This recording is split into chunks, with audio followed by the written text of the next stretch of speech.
බිරිඳක් දරුවන් තනිකර යන්නට සැමියව මරා දැමූ ඝාතකයින් කවුද? මෙවැනි මිනී මරුවන්ට මරණීය දණ්ඩනය නියම කළ යුතු නැතිද? ඔබේ අදහසක් රටට කියන්න. මෙවැනි වීඩියෝ දිගටම බලන්න දැන්ම අපව සබ්ස්ක්‍රයිබ් කර බෙල් අයිකන් එක ඔබන්න.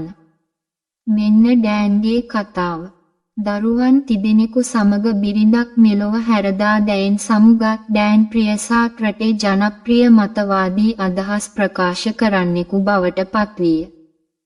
විවිධ මත පළ කරමින් මෙරට ප්‍රධාන සහ සමාජ මාධ්‍ය තම වසඟයට ගත් ඩෑන්ට ආදරය කළ අයද බොහෝ විය. අදහස් පළ කිරීමේදී සිදු කරන ඇතැම් ප්‍රකාශ කෙනෙකුගේ හානියටත් තවත් කෙනෙකුගේ යහපතටත් බලපෑම් එල්ල කරන බව නොරහසකි. ඩෑන් ප්‍රියසාත් කී කල දේ අනුව මෙරට බලධාරීන් ක්‍රියාත්මක කිරීම හැර වෙන කිසිවක් කිරීමෙන් පළක් නොවනු ඇත. කුමන හේතුවක් මත හෝ අතීතයේදී සමාජ මාධ්‍ය තරුවක් බවට පත්වී සිටි ඩෑන් ප්‍රියසාත් වර්තමානයේදී ඔහුගේ ඝාතයෙන් පසුවද නොමැරුණු අයෙකු බවට පත්වී ඇත. සමාජ මාධ්‍ය තුලද ඩෑන් පිළිබඳ විවිධ අදහස් මතුවී ඇත. ඒ සියලු අතර සත්‍ය අසත්‍ය කොයි තරම්ද යන්න තීරණය කළ යුත්තේ ඔහු පිළිබඳ හොඳින් දන්නා අය පමණි. බිරිඳ දරුවන් තිදෙනෙකු මුලව හැර යාමට ඩෑන්ට සිදු වූයේ ඔහුගේ මත ප්‍රකාශ කිරීමද එසේත් නොමැතිනම් ඔහු තරුවක් බවට පත්කර ඔහුගෙන් ඇතැම් අයගත් ප්‍රයෝජන නිසාද? කුමක් වුවත් අඩු වයසින් මේ ආකාරයට ඩෑන් මරා දැමීම පිළිකුල් සහගත ක්‍රියාවකි. කවුරුන් මොනවා කීවත් ඩෑන්ට නරක කියන අය වගේම හොඳ කියන අයත් සිටිති. හැම කෙනෙකුටම හරියන විදිහට ජීවත් වීමට ඩෑන්ට පමණක් නොව කිසිවකුටත් බැරිය. ඩෑන් ඝාතනයට ලක්වීමෙන් පසුව ඔහු පිළිබඳ සමාජ මාධ්‍ය තුල විවිධ අදහස් පළ වූවද ඇතැම් දේවල් සත්‍ය වගේම අසත්‍ය දේවල්ද වේ. මේ ඔහු ගැන කියවෙන බොහෝ දේ අතරින් කොටසකි. 2026 අප්‍රේල් 22 වන දිනේ වෙඩි වැදි මියගියයි මුල් වාර්තා පළ වූ පසුව තත්වය අරපතල බව කියු ලියනගේ අබේරත්න ඩෑන් ප්‍රියසාද් යනු කාලයක් තිස්සේ සමාජ මාධ්‍ය තුල විවිධ ආందోලනාත්මක සිදුවීම් හා ප්‍රකාශයන් නිසා කතාබහක් ඇති කළ පුද්ගලයෙකි. ඔහු කලින් කල විවිධ සංවිධාන වෙනුවෙන් පෙනී සිටි අතර බොහෝ විට සිංහල ජාතිවාදී මතය, රාජපක්ෂවාදී මතය නියෝජනය කරමින් අදහස් දැක්වූ අයෙකි. ඔහුගේ අදහස් දැක්වීම් වලට නිරන්තරයෙන්ම මයික්‍රොෆෝන යොමුවන නිසා ඇතැම් මතවාදී කණ්ඩායම් දේශපාලකයින් ඔහුව කුලියට පාවිච්චි කළ බවටද විවේචන තිබේ. ජාතික ව්‍යාපාරවල කැඳවුම්කරුවෙකු ලෙස පෙනී සිටි ඩෑන් 2015-19 කාලයේ යහපාලන සමයේ විරුද්ධ මතදරන්නෙකු හා ජාතිවාදී අදහස් වැපිරීම නිසා බෙහෙවින් ප්‍රකට විය.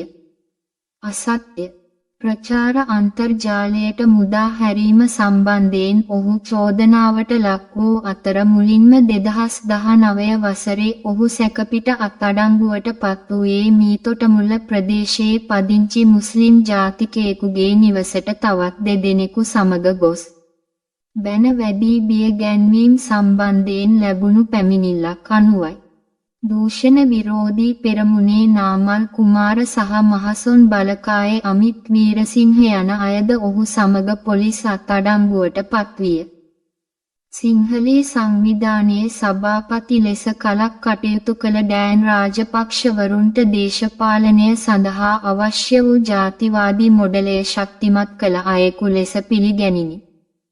පසුගිය 2022 වසරේදී මැයි 9 වෙනි දින අරගලවලට පහර දීමේ සිද්ධි සම්බන්ධයෙන් සිදු කරන විමර්ශන අනුව පිරිස් අරලියගහ මන්දිරයට කැඳවා උසිගන්නා පිටත් කළ බවට චෝදනාව ලක් වූ අය අතර ඩෑන් ප්‍රියසාද් සිටියේය.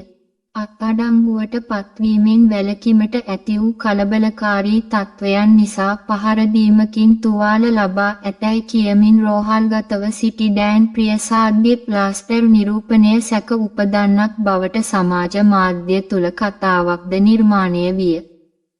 2022 වසරේ මැයි මස 9 වන දින කොළඹ ගාලුමුවදොර පිටියේ පැවති සාමකාමී විරෝධතාවයට එල්ල වූ ප්‍රහාරය සම්බන්ධයෙන් පවතින නඩුවේ 6 වැනි විත්තිකරු ලෙසද ඩෑන් ප්‍රියසාද් නම් කර තිබිණි. එම නඩු විභාගයට ඔහු සහභාගී නොවීම හේතුවෙන් ඔහුට එරෙහිව වරෙන්තු නිකුත් කර තිබූ බවද වාර්තා විය. ඊට අමතරව ඔහුට විදෙස් ගමන් තහනමක් පැනවී තිබුණේ වෙනත් නඩුවකිනි. නිකවැරටිය කොට්ටාස අපරාධ විමර්ශන කාර්යාංශය මගින් ඩෑන් ප්‍රියසාද්ට එරෙහිව විශේෂ පරීක්ෂණයක් ආරම්භ කර තිබූ අතර 2024 වසරේදී නානුඔය පොලිස් ස්ථානාධිපතිවරයාට බලපෑම් කර මත්ද්‍රව්‍ය ජාවාරම්කරුවෙකු අත්අඩංගුවට නොගැනීමට උත්සාහ කළ බවට චෝදනා මත එම පරීක්ෂණය ක්‍රියාත්මක විය. ගල්ගමුව මහේස්ත්‍රාත් අධිකරණය විසින් ඩෑන් ප්‍රියසාද්ට විදේශ ගමන් තහනමක් පනවා තිබූ අතර ඔහු අත්අඩංගුවට ගෙන අධිකරණය වෙත ඉදිරිපත් කිරීමටද නියෝග කර තිබිණි.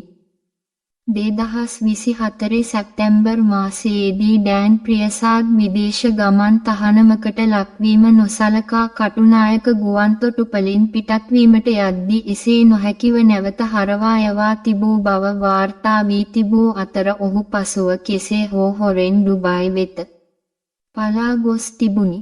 කෙසේ වෙතත් නැවත ඩුබායි සිට පැමිණීමේදී 2025 පෙබරවාරි මාසයේදී කටුනායක ගුවන්තොටුපළේදී අත්අඩංගුවට පත්විය.